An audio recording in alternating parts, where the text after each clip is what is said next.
This is the future. This is not the past.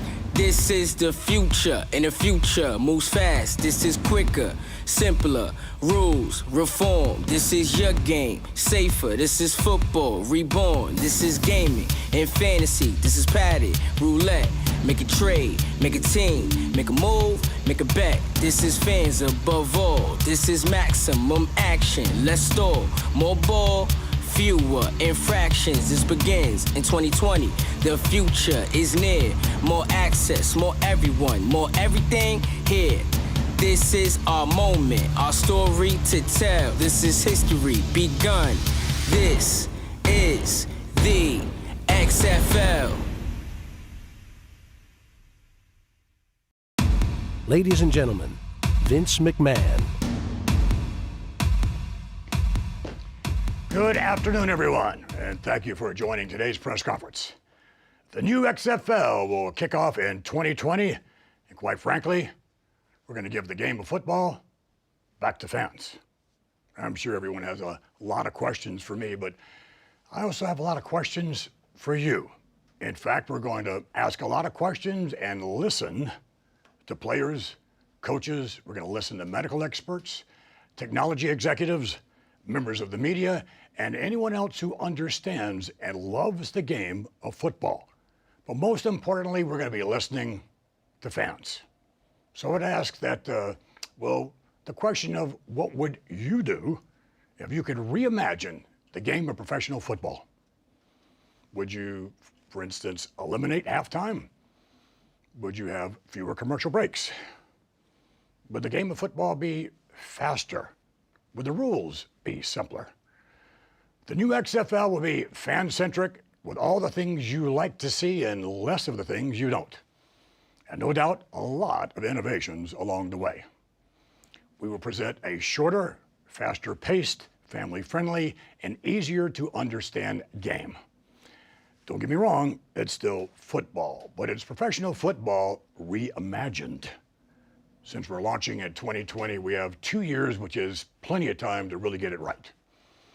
We intend to start conservatively with 8 teams, 40-man rosters, a 10-game regular season, and postseason featuring 2 semifinals, and of course, a championship game. Now, what about the players? As you know, there's a wealth of talented players that we can draw from, but in the XFL, the quality of the human being is going to be as important as the quality of the player. Our approach to presenting games will be multi-platform, which will allow us to engage fans and customize the viewing experience in ways that were never imaginable just a few years ago. You'll be able to watch the XFL on big screens, mobile devices, and everything in between. Thank you again for joining us. We appreciate your interest, and if you have any ideas, please send them along our way because we are listening. The new XFL will be it'll be a game that's reimagined. Reimagine the game of professional football. I'm sure you want to get to some questions, so fire away. As a reminder, it is *1 to ask any questions. We'll take our first question from Brian Fritz with Sporting News. Vince, I guess the big question now is, why do you believe now is the right time to bring back the XFL? Well, football is America's favorite sport. There's 7 months of no football on the gridiron, and there's 70 million fans. So why not now? So now is a perfect opportunity, and I've always wanted to bring it back. And what do you think are the lessons that you learned from the first time that you did the XFL to what you'll do with the game now? Well, I think the most important thing that we learned with the older XFL and now the new XFL is the quality of the play. Quite frankly, we only had a very short time in the past to put everything together. We have 2 years now to really get it right. It's the quality of the play. I'll take our next question from Joe Flint with the Wall Street Journal. Hi, Vince. Talk a little about your media plans. Will you be looking to put this, offer this as a package to the broadcast or cable networks, or for your own streaming service? What are you thinking there? Well, again, as we reimagine the game, I think we reimagine as well the way that we distribute the game. I think it's important to consider the standard way of doing this. I think it's also important to consider new ways. So it's probably going to be a combination of any number of forms of presentation. Okay. I'm sorry, I don't know if I'm still on. Have you had any initial talks with anyone? No initial talks, not really. We just know there's interest there. Okay. We'll take our next question from Brian Campbell with CBS Sports. Hello, Brian. Hi, Vince. How will this announcement affect your day-to-day control of creative decisions in WWE? It won't affect it at all. Will you be staying in the same role completely? Yes, I'll continue to be the CEO and chairman of the board of WWE. What type of opportunity do you see available similar to the XFL of 2001 for WWE talent, broadcasters, wrestlers to cross over between brands? Thank you for asking. There will be no crossover whatsoever in terms of talent or anything like that from WWE to the new XFL. We'll take our next question from Darren Ravel with ESPN. Hello, Dan. Vince, hey, how are you? I guess the question I have is what is your role as far as being out in front? Obviously, you had a presence in 2001. What will people see? What do you expect people to see of you during games and during your content? Quite frankly, this may be the last you see of me in terms of being out front. I don't intend to be out in front. We're going to hire people who really know what they're doing, experienced executives who will be out in front. It won't be me. Okay, thank you. Take our next question from Chris Palmieri with Bloomberg News. Hello, Chris. Yeah, hi, Vince. Can you say if the controversy about bending knee and the rating slump that the NFL has had played a role in your thinking about launching this now? No, I've always wanted to relaunch and had this plan for some time. And if I could just follow up, why are you not doing it this time through the WWE? Quite frankly, $100 million to start with is a little too rich for WWE as far as investment's concerned. And we'll take our next question from Paul Newberry with the Associated Press. Hello, Paul. Hey, Vince. Hi. I assume this will be sort of the same time frame you mentioned out of season. I assume a spring league with a similar time frame as the original XFL?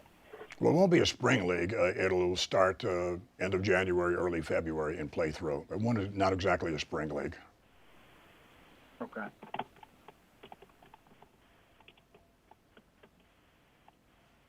And we'll take our next question from Neil Best with Newsday. Hello, Neil. Hi, thanks for doing this. In terms of the ownership model, will there be franchise or will the league own all 8 teams? And do you have any idea what cities will be involved? It'll be a single entity. We're not going to have the franchise model, and we're way away from announcing cities. There's going to be a lot of research and what have you as far as cities are concerned, and that'll be something we'll announce in the future. Okay, thank you. We'll take our next question from Emma Ackerman with Bloomberg News. Hey, Vince. Hi, Emma. I wanted to ask, I know that data analysis and research has been a big part of expanding the WWE network. Can you explain a little bit about the research backing demand for the XFL? Well, yes, I'm not going to make reference to any research as it relates to WWE. Again, that's a separate entity. And we'll get into the research and what have you going forward. We have done a lot of it thus far, and with more to come in terms of putting all this together. Thank you. And we'll take our next question from Jackie Waddles with CNN. Hello, Jackie. Hi, Vince. Hey, so my question is about concussions and CTE. Obviously, this is a huge point of concern with the NFL right now, and also is getting attention among fans and the general public. Right. Do you have any plans or specific ideas about how you're going to keep players safe? Sure. Reimagining the game of football means you're reimagining it on all levels as well as safety, and that's what we'll do. And to make this a safe environment, as safe as possible, it's still football, but to make it as safe as possible. Any specific measures that you can say?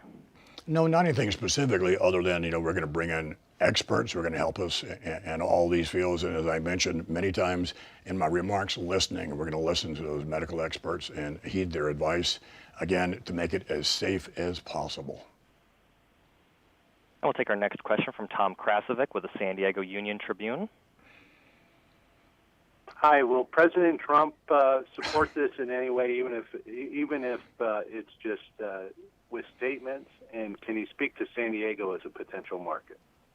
I have no idea whether or not President Trump will support this. And let me, this is an opportunity for me to say that as far as our league is concerned, it'll have nothing to do with politics. Absolutely nothing, and nothing to do with social issues either.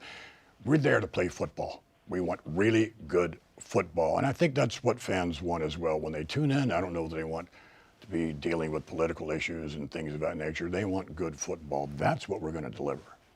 And as far as San Diego is concerned, San Diego again, is a potential market? We don't know yet.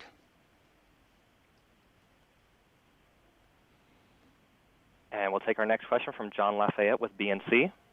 Hello, John. My apologies. It's Richard Deitch with Sports Illustrated. Okay. Let's go to Richard. Vince, why are you not concerned with there being oversaturation of football as a product from the NFL to college football to the CFL to the Arena League? Well, again, I think there's 7 months in which there is no football on the gridiron. I think the demand is there. I think as well the quality of the play. This is going to be a different game, a fan-centric game. It will be faster, and it'll just be a better football game than what everyone else is accustomed to. So I think we're going to make our own demand. And next we'll go to John Lafayette with BNC. Oh, John. Hi there. I think we tried it before. How are you going to keep players? You talked a little bit about keeping politics out of this game. Are you going to suspend players if they have political opinions? Is there going to be no free speech? Well, I think this. You know the rules and regulations, as I mentioned. You're going to have, there'll be a booklet, there'll be whatever it is we can do to make sure that all the players understand the rules, as well as everyone else. We intend for everyone to abide by those rules as far as the national anthem is concerned, which may be where you're going now. I think this, the national anthem is a time-honored tradition that's played to this day and many, many years in the past prior to most athletic events in our country and in other countries. So whatever our rules are is what everyone will abide by. There's plenty of opportunity and plenty of ways in which players, coaches, members of the media can express yourselves in terms of your own personal views as far as social aspects are concerned, whether or not it's Twitter or Facebook or whatever. But again, we're here to play football. When we come onto the field, we're here to play football. That's everyone's job. We'll take our next question from Roger Simmons with the Orlando Sentinel. Hello, Roger. Hi, Vince. Could you tell us, basically, do you have in your mind a criteria for the type of cities you're looking for? I mean, are you looking for cities that maybe don't have existing NFL franchises so facilities are available? That's not necessarily one of the criteria. I think that we're going to go where fans want us to go, wherever there's more interest. And, of course, there are a lot of other factors, Roger, in terms of choosing a city, but we're nowhere near that right now. Okay, thank you. We'll take our next question from John Shumway with KDKA TV Pittsburgh. Hello, John. Vince, let me follow up on on the previous question, and that is facilities. Are you going to be targeting places that already have existing NFL-type facilities, i.e. NFL cities? Without a doubt. You want to play football where football is played, in stadiums. There may be a situation where we may play a baseball stadium or something like that if the football stadium is not available in that market. But nonetheless, the intent is to play most specifically where a lot of the other NFL teams play. Is Pittsburgh on your radar? Every city, I love Pittsburgh, but every city is on our radar. Thank you. As a reminder, it's *1 for any questions. We'll take our next question from John Healy with the New York Daily News. Hello, John. Hi, Vince. You said you want to make the game safe, but you also want to make it faster. Is this an attempt to try and bring back any bigger hits? I mean, how are you going to make that possible if it's going to be a faster game? Well, again, I think that there may not be a halftime for for one example. I think that we're going to listen to football experts. They're going to be able to tell us the intent is to make it a much faster game. Sitting and watching a 3.5 hour game is laborious sometimes. Sometimes it's not, depending upon the quality of the play. But we intend to have a much faster game. We're going to try to get to 2 hours. That's our goal. And that's an experience, I think, that most people would enjoy and doesn't take up a lot of their time. I'll take our next question from Steve Feidel with the Asbury Park Press. Hey, Steve. Hey, Vince. Obviously, the XFL was in the headlines last year when the ESPN documentary came out early in the year. Did that reaction to that play into this decision at all? No, we've been thinking about doing the XFL for many, many years. I do think Charlie Ebersol did a great job capturing the interest and the appreciation for each other that Dick Ebersol and I have had and have today. He's a wonderful human being, and we had a blast together in the old XFL. Did you have any thoughts to giving it a different name this time around? We did, but we kept coming back to the equity of the XFL from a marketing standpoint that was already there, and we think it's a cool name. Thanks, Vince. And as a reminder, it is *1 for questions over the phone. Take our next question from Neil Docking with the Daily Mirror. Hello, Neil. Good evening, Vince. Good evening. Hi. You mentioned there's no TV partner as of yet. Will you be looking to have a social media streaming component? And are you exploring broadcasting the product internationally, such as in the UK, where there's a growing audience for this sport? Yes, I think, again, all options are available to us. And I think that's something that was never there before. We can do any number of things or a combination of things as well in terms of traditional platforms as well as digital and what have you. So there are many options that are available to us that weren't before. And again, by simplifying the rules, I think it makes it certainly, it makes the XFL more global friendly environment. We'll take our next question from Tony Maglio from The Wrap. Hey, Tony. Hey, Vince. Two questions for you. One's just a clarification. My first question is, will you allow nicknames on the back of jerseys again, a la He Hate Me? And number two, because you mentioned the national anthem thing, just to clarify, will it be in the rules that the players must stand for the national anthem? Well, first question, I'm not sure about the individuality of the He Hate Me. We're not there yet. But it's amazing that people remember that. Rod Smart, the player at He Hate Me, that was extraordinary. Whether or not we do that or not, though, is, again, we're going to listen to football experts, and we're going to listen to what the audience, what fans want, more than anything else. I'm going to be listening to you guys as well in terms of what you think is going to be appropriate. As far as the national anthem is concerned, I think, again, it's a time-honored tradition to stand and appreciate the national anthem with any sport here in America, or for that matter, in any country, they do that. So I think it'd be appropriate to do that. We'll take our next question from Ryan Woolley with News Radio 950. Hello, Ryan. Hey, Vince, how are you? Quick question for you. So you mentioned about streaming the games and the broadcast networks. Is there a specific network you're looking to place it on? And then what about a broadcast team? Are you looking for national announcers, local guys? How is that going to work? And that's all to be determined. I think there's interest with everyone. There's interest in traditional networks. There's interest, in a lot of areas. And again, you can have a different feed, a different customized feed for basically anyone, any demographic. And I think by doing that, you can appeal to the older audience, the traditional audience, I should say, and a younger audience as well. When you give them what they want and how they want it, I think it makes it far more interesting. And then just a quick follow-up about the teams. I know you said that you're still looking at cities to place the teams in. Will we see retaining teams coming back as far as team names, or would everything be all new?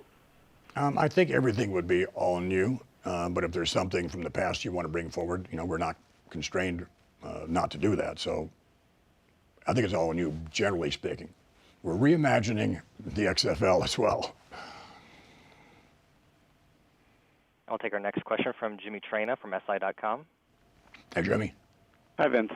How you doing? Will any invites be extended to players like Johnny Manziel, Tim Tebow, Colin Kaepernick? Well, I think this, that one of the things when I said the quality of human being is very important and just as important as the quality of the player, what I mean by that is you want someone who does not have any criminality whatsoever associated with them. And in the XFL, even if you have a DUI, you will not play in the XFL. So that would probably eliminate some of them, not all of them. If Tim Tebow wants to play, he could very well play. Thanks.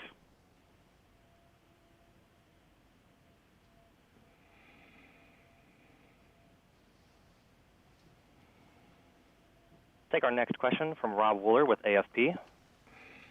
Rob? Hi, Vince. Hi, Vince. Okay. Hello. Go ahead, Rob. Go ahead. Hi, can you hear me? Yes. Hi, Rob. Hi, Vince. I just wanted to ask you, could you clarify on the players that will be allowed to play in the league? So, would Colin Kaepernick be welcome in the league?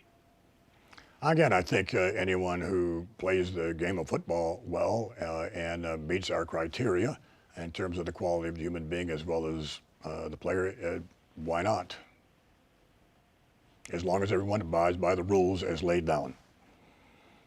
And just to follow up on those rules, just want to be absolutely clear I understood you correctly. You're saying it would be mandatory for players to stand during playing of the national anthem? Well, again, in terms, there are going to be a lot of rules and regulations, and all of which are going to be out there for everyone. You're going to know them before you sign on to XFL, so I would imagine that anyone who signs on is going to abide by those rules. Okay. And we'll take our next question from Jim Varsalone with the Miami Herald. Hello, Jim. Yes. There been any thought yet? I know it's very early in the process here with broadcasting. I recall the last time Jim Ross, I think Mike Adamle, Jesse Ventura were some of the broadcasters. Do you know if there might even be a crossover of wrestling broadcasters and football broadcasters? No, there'll be no crossover whatsoever.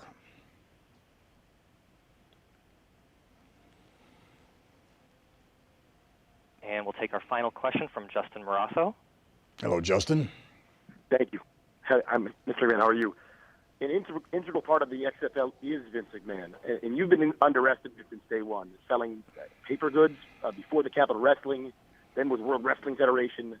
But, I mean, there's arguably no better promoter in the world than you. As a competitor, can you kind of walk us through what drives you about this process? I think sometimes, obviously, we're interested in the football, and we want to invest in that. But I think so much of the importance is the man running it. Can fans take faith in knowing that you, even at 72, can outwork Roger Goodell and reimagine the game of football? I think that I'm going to hire professionals and people who really know what they're doing, and I'm going to take a backseat to all of that. I'm not going to be out front. And your wife, Linda, she's got some connective tissue to football. One of her clients, once upon a time at Covington Berlin, was Vince Lombardi. So often in life, Vince McMahon gets the credit, but Linda McMahon was such an integral part of the process. Did you seek her opinion on this decision? No. And my last question, begs you. Someone once called the NFL the no-fun league. Will there be specific differences on the field between the XFL and NFL? I think there'll be a lot of differences, and again, the biggest difference is what football fans want. We're going to do everything possible to give them what they want. And I thank you all for joining us today, and I'm sure going to be a lot more questions, and we're going to be asking a lot more questions and listening to all of you. Thank you very much for joining us.